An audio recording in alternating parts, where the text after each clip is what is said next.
You are listening to the Strong as a Working Mom podcast, episode number 73. If you want to change your life, the words you use matter. Let me help you choose them. Welcome to the Strong as a Working Mom podcast. If you're balancing career, family, wellness, and some days sanity, you are in the right place. This is where high-achieving, busy working moms get the tools they need to eat, move, and think. I'm your host, physician, personal trainer, and certified life coach, Carrie Holland. Let's do this. Hey, how are you? What's new? What's good? So, what's good here? Well, for starters, I'm almost to 75 episodes, and I'm pretty pumped about that.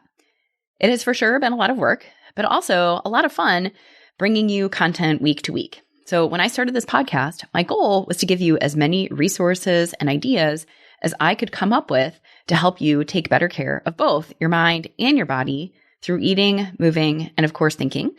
And I hope I've delivered on that. But what's even cooler is that you've given me a number of suggestions and requests for topics to be covered, like managing over-drinking, hormones, sugar cravings, navigating career change, and loads more. So I have a running list of ideas thanks to you, and I will keep plugging away addressing your questions. So for those of you who have emailed or found me on Facebook or Instagram or LinkedIn and have sent me questions or comments, thanks. Please keep them coming. I really love hearing from you. And you can always email me at carrie@carriehollandmd.com with your questions and suggestions, and I will respond to them. Okay? And last, I'm asking for your help. If you haven't yet, please take a minute to leave me a review in Apple Podcasts. Your written reviews help get the podcast in front of more people who could benefit from these tools. I would love to get to at least 150 reviews before the end of this year. That's my goal, but I need your help. So if you like what you're hearing, please write a short review to tell me what you think. That would be awesome. All right. And in the meantime, I will keep bringing you tools and ideas to consider week to week.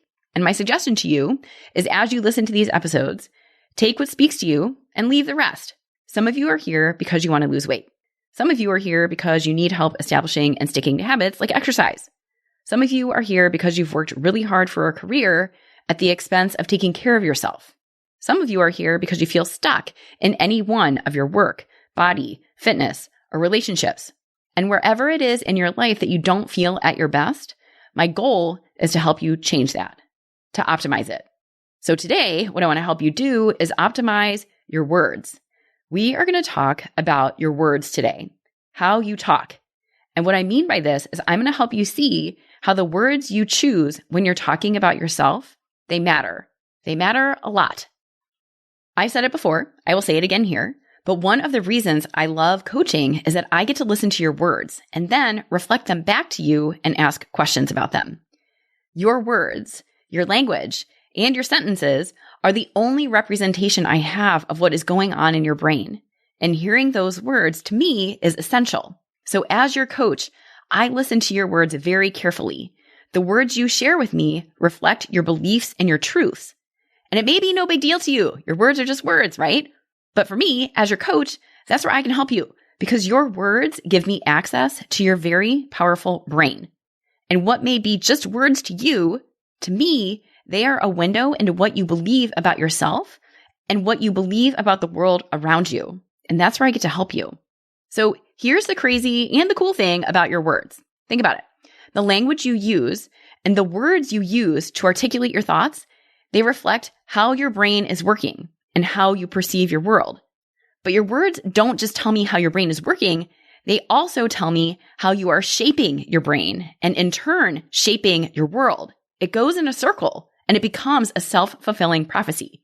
Your words tell me how you're seeing the world, and they also tell me how you're creating your world. It's really fascinating because remember, what you believe, you will go and find evidence to prove correct. So if you tell me that you are too busy to exercise, first, that tells me how your brain is working. It tells me that your brain has decided you are too busy and that you believe too busy is the truth about your life. And it also tells me how you are shaping your brain because once you decide you're too busy, you then go and find all the reasons in your life that you're too busy to exercise. Things like your early morning start time, or when your kids have to leave for school, or what your dog walking schedule is like. Your words reflect your beliefs, but your words also shape your beliefs. So let me give you another example. This came up just last week during a coaching session. So I have a client who has 2 young children. She works full time and she works really hard. Her husband travels fairly regularly for work. And during our session, she said a number of things that stuck out to me. So first, she said, I feel like a chicken with my head cut off when he travels. And then a little later, she said, it's always going to be crazy when you have kids screaming at you. And then she described her eating while her husband was gone as survival mode. And I found her word choice striking. Chicken with my head cut off, crazy, survival mode. That's how she's describing her weeks. And to her, it was just words. It was her truth. But I was able to point out how she was choosing to describe her week and see the effect that it was having on her. And as you can guess, she was proving herself right. And she was running around like a chicken with her head cut off. And the point here is not at all to deny her experience. In fact, it's exactly the opposite, okay? I wanted to know what her experience was when she's solo parenting, and I got it in her exact words. And part of my job is to help her acknowledge and name what it is that she's feeling. I want her to be able to name it and drop into it and own what she's feeling about her experience. That's what we do. And my job isn't to take that away. So we acknowledge that this is what it feels like in that moment for her. This is what she was feeling when she was solo parenting 2 small children and balancing work full time. We don't judge it. But then once we do that, once we acknowledge what feels true and real, the next thing to consider is this.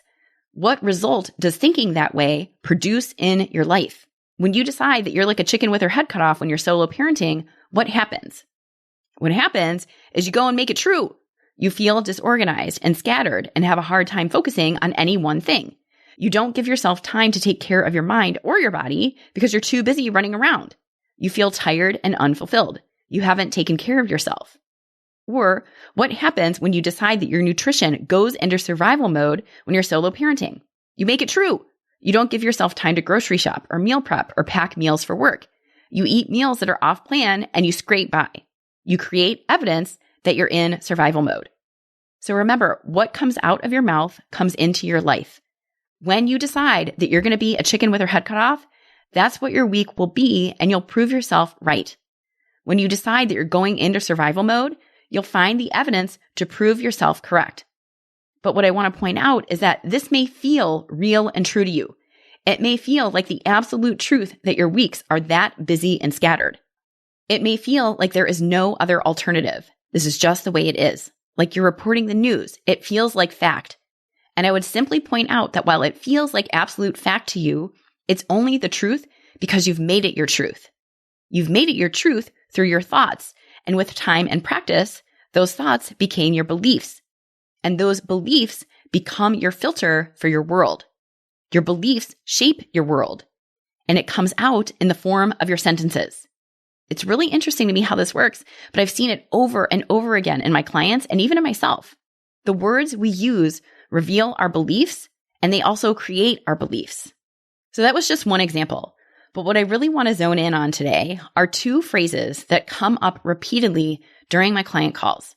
And again, while these phrases may at first seem like no big deal, I'm going to make them a big deal today because using them is keeping you stuck. And then I'm going to give you an alternative. All right? So the first phrase I hear often is, I can't.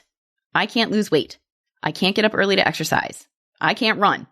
I can't change my career, my schedule, my nutrition, my relationship, my whatever, fill in the blank. So I'm going to go ahead and take a big, bold leap here and encourage you to remove I can't from your vocabulary when you're talking about changing your life, okay? You can just remove that from your brain altogether. I can't is a very disempowering place to be. I know it's only 2 words, but think about what saying I can't implies. I can't shuts the door on a different outcome. It creates a barrier. And the worst thing about that barrier is it's self-created. As an example, this one comes up all the time. When you decide, I can't say no to dessert, think about that. Think about what you're saying about yourself when you declare you can't say no to dessert. You've decided ahead of time that when it comes to dessert, there's no way you can pass it up. There's your belief. There's your filter. So it makes total sense that when you're presented with a piece of chocolate cake to share with the table after your dinner out, of course you have some. You've used I can't say no to dessert as your truth, and that's your filter. So then you go and have the dessert to prove that belief about yourself. And then in turn, you've shaped your reality to be a world where you don't say no to dessert. It goes both ways. You've shaped your brain and your world so that saying no to dessert is impossible. So here's the other thing about declaring I can't. Let me give you another example. When you tell me I can't get up early to exercise, this is another example. It comes up all the time. You are blocking yourself from your own wisdom. Deciding that you can't be a morning exerciser keeps you from looking for solutions. It keeps you from getting creative and looking for alternatives. It keeps you from looking for what is possible. It keeps you from setting an alarm and doing a 20-minute body weight routine before you get ready for work. It keeps you from going to bed just a little earlier at night so you can get up a little earlier. It keeps you from trying new, different, potentially hard things. But that's where all the growth is. When you declare I can't, you're stopping the process before you even get started. Saying I can't undermines your belief in yourself. It runs directly counter to self-efficacy. And if you've been here at all listening to this podcast, you know how I feel about self-efficacy. Self-efficacy, very simply, is your belief in your ability to do what you set out to do. It's your confidence in your ability to control your motivation and behavior. So when you believe I can't change my schedule to make time for myself, you're essentially deciding that you don't have the ability to have the conversations, make the requests, and follow through in order to create a different schedule for yourself. You are selling yourself short. And the other side effect of deciding I can't is that it reinforces a fixed mindset. When you've got a fixed mindset, you believe that your talent, your abilities, and your intelligence are fixed and unchangeable. They are not capable of growing or changing. You're deciding for yourself that this is just the way it is. This is who you are, and that change is not possible. You're deciding to be stagnant. No good. So when you really boil it down, saying I can't is keeping you stuck. And the worst part about it is that you're doing it to yourself. I know it sounds crazy, but I've been there. I've done it. And the only thing saying I can't does is help you stand in your own way, really. Saying I can't keeps you from expanding and growing because you're not challenging yourself. You're not asking for more of yourself. It stops you before you get started. It takes you out of the process of change because you've already decided ahead of time that change is just not possible for you. All right? So somewhat similar, but still unique and different from I can't is the phrase, I shouldn't. I shouldn't be eating this. I shouldn't keep hitting the snooze alarm and sleeping through my morning. I shouldn't ask for me time. I shouldn't start the side business, even though I'm really excited about it. So what is yours? Shouldn't is unhelpful when you're trying to change up your life because it implies a number of assertions. So first, similar to when you say I can't, when you say I shouldn't, you're creating a limit on yourself. You're placing a limit on your capacity. When I have a client tell me she shouldn't do something, it makes me wonder what external force or expectation she's allowing to influence her. So when she tells me I shouldn't be eating this cookie, what does that mean? Who's going to get after her if she eats the cookie? What is the consequence if she does eat it? Why shouldn't she eat it? So when I think of should, I think obligation. But who are you really obligated to? I would argue that you're obligated to no one but yourself. And the other pattern I've noticed is that when you use the phrase I shouldn't, that term should creates an unnecessary pressure to conform. That could be conforming to your family, your work, or a social norm. But then when you don't conform, you feel a heavy dose of guilt or shame. So think about it. Most often, your use of the word should generally comes from perceived external standards and expectations that are the norm. So there can be tremendous guilt or shame when you don't meet those expectations. When I think of the word should, I think of an external influence that pretends to know what's best for you. But that's BS. When you should all over yourself, you are creating a moral attachment to the decisions you're making. But it doesn't have to be that way. As an example, I will often have a client tell me, I really shouldn't sleep through my alarm. And then she will proceed to beat herself up about it as if there is something fundamentally or morally wrong with her because she's hitting the snooze button. She'll get very down on herself that everyone else gets up early to exercise but me, so something is wrong if she's not doing it too. But the only one making these judgments on herself is her. There is no moral issue at stake here. It's your wake-up time. There is no guilt. There is no shame. There is no right or wrong here, and there's no obligation you need to live up to. So the other piece to this is that using the word should or shouldn't takes you out of the equation. It takes your values and priorities out of the decision and instead leaves the decision to an external standard that may not even line up with your own values.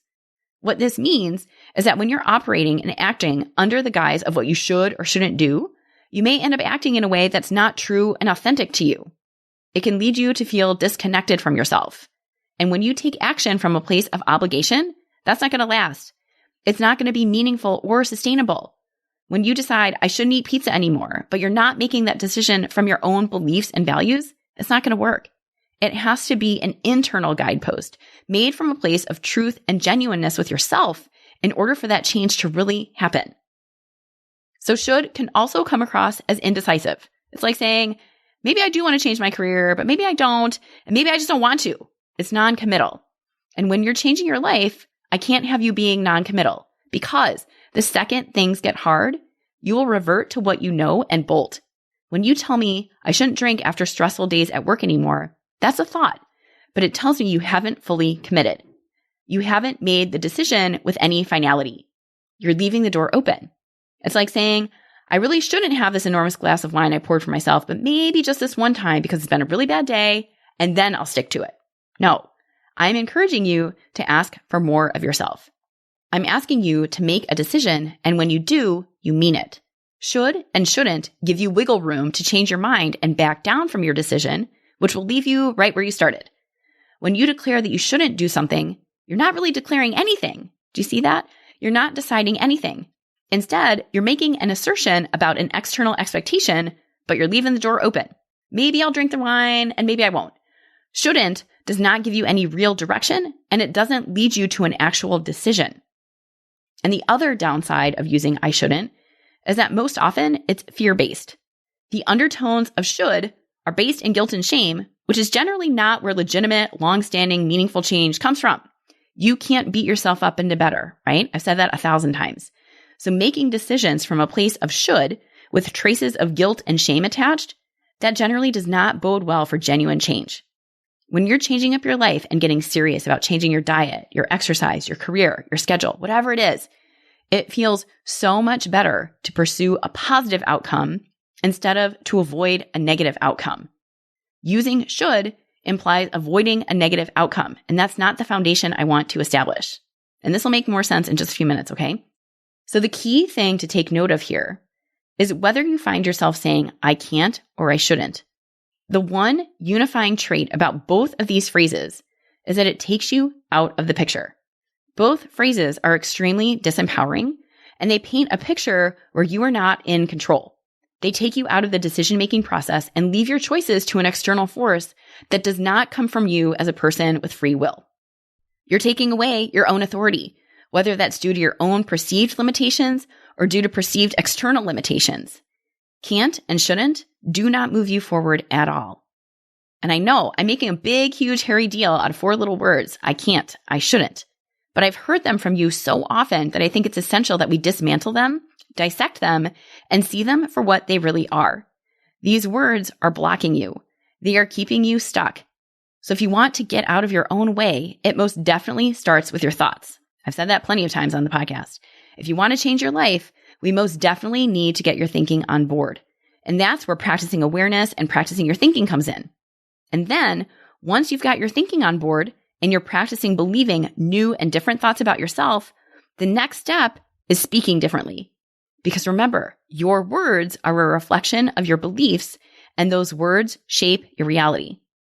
If you want to succeed at any change, your language is going to need an upgrade, okay? If your MO is to tell me all the things you can't or shouldn't do, we're going to need to work on how you talk about yourself and your life. So pay attention. Notice the words that come out of your mouth. That means slowing down and actually listening. What are the words you use when you talk about yourself? Do you call yourself an idiot? Do you call yourself lazy? Do you say that you have no willpower? Do you say that you can't lose weight? Do you say that you shouldn't work as many hours as you do? Are those words that you use, are they helping you and moving you forward, or are those words keeping you right where you are? Really think about that and think about how you talk about yourself. And if you don't like what you're hearing when you talk about yourself, keep listening. So here is a key phrase I want to introduce you to. I'm encouraging you to use it liberally. You can say it out loud because I think it's important for you to hear yourself say it. But I also think it's important to make these words part of your self-talk. My goal is that these words become part of your daily language and that you believe them to your core. And those words are, I choose. That's it. I choose. So take a second and contrast I choose with the other two phrases, I can't and I shouldn't. So what do you notice? Here's what I notice. When you say, for example, I am choosing to skip dessert tonight versus I can't or I shouldn't have dessert tonight, what is the difference there? The difference is huge. When you say, I am choosing to, it implies authority. You are making the decision. No one else is. And it's coming from a place of empowerment. I choose is putting yourself very much back into the equation. It's putting you in charge. And that is exactly where you want to be when you're making decisions about how you will live your life. Take your authority back from whatever external powers you have given them to and make your decision from a place of strength. When you state, I choose to, you are being proactive about your decision.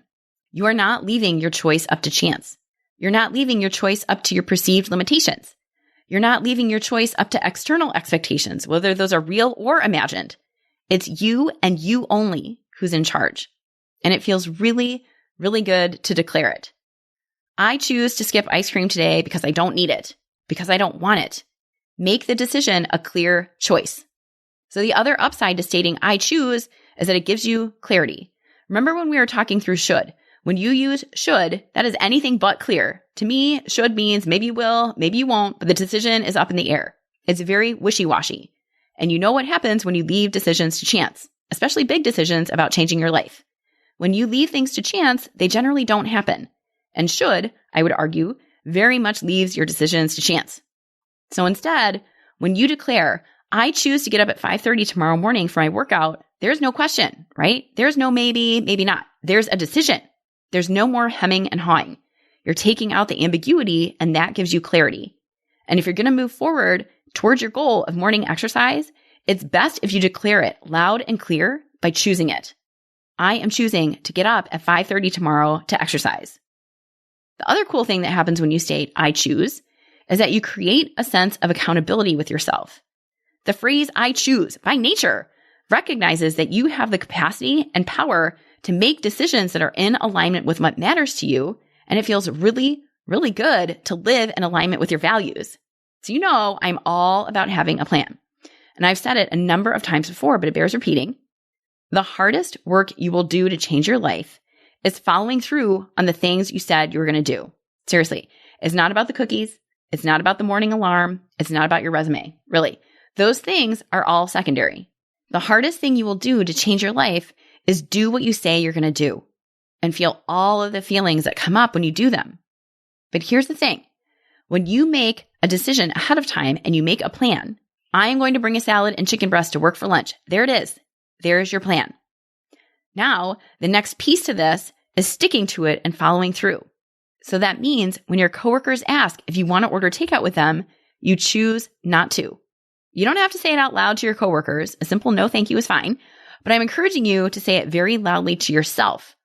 I choose not to order takeout today because that does not align with my goals. And contrast that to, sorry, I can't order takeout with you today because I'm on a diet. Or I really shouldn't order takeout, but maybe just an appetizer. Do you see the difference here? Again, the difference is huge. It's the difference between making an empowered, deliberate decision that is in line with your goals versus making a disempowered decision that feels like it was put upon you. It feels good to make your choices from a place of strength and authority instead of from a place of restraint. Can't and shouldn't imply limitations. Can't and shouldn't may make you feel like you are being forced into something, but that's not the case. You're not being forced into anything. And that's just it. Remember that you always have a choice. I know I've said it before, but in every situation, you have a choice. You are a human with free will. You have a choice. It's not that you can't get takeout. You can. It's not that you should or shouldn't get takeout. You can. Instead, it's choosing not to have takeout and being 100% okay with that. It's being at peace with your decision. The more you practice framing your decisions with I choose or I choose not, the more authority you exert. The more you establish agency over your choices. The more you reinforce your own self-control and self-efficacy. So here's the other thing. I said it earlier, but it applies here. What comes out of your mouth comes into your life.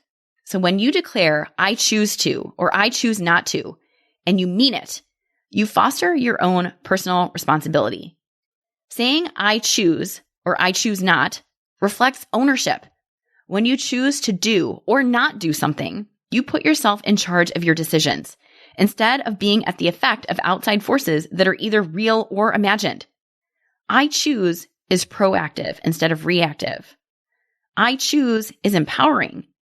I choose reflects autonomy and control. And that is exactly what I want you to have in order to change your life.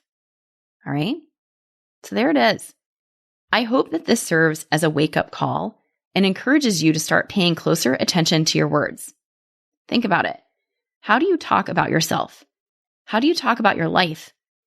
Are the words you use supportive and moving you forward? Or are the words you use keeping you stuck in a life that is less than optimal? Notice how you speak. Notice how your partner or your friends speak, and then notice what results those create. If you want to level up your life, it starts with your thinking, of course. It always comes back to your thoughts. And I love being able to show them to you through your words because your words matter a lot. And if you want to talk about this more, let's go. When you coach with me, we work on your thoughts and your mindset. Then we get to work on the way you talk about yourself so that your sentences reflect the kind of person you want to be. Check out my website, go to www.carriehollandmd.com/contact, and let's talk about how coaching can help you. All right? Thank you again for hanging out with me, and I'll catch you again next week. If you like what you've been hearing, please review the show. I would love to get your feedback and ideas. Your suggestions have inspired episodes and will help me make the show better for you. And share this podcast with a friend. Text a show link, share a screenshot, or post a link to the show on your social media. And be sure to tag me at Carrie Holland MD on either Instagram or Facebook so I can follow along and engage with you. This is how we get the word out to other working moms who want to feel strong inside and out. If you know someone who wants to feel better or eat and move differently, but she is too tired or too busy, it is time to change things up. And you know, making that change starts with how you think. And that is what we do here on the Strong as a Working Mom podcast. I'll see you next week. Thanks for listening to Strong as a Working Mom. If you want more information on how to eat, move, and think so you can live in the body you want with the mind to match, visit me at carriehollandmd.com.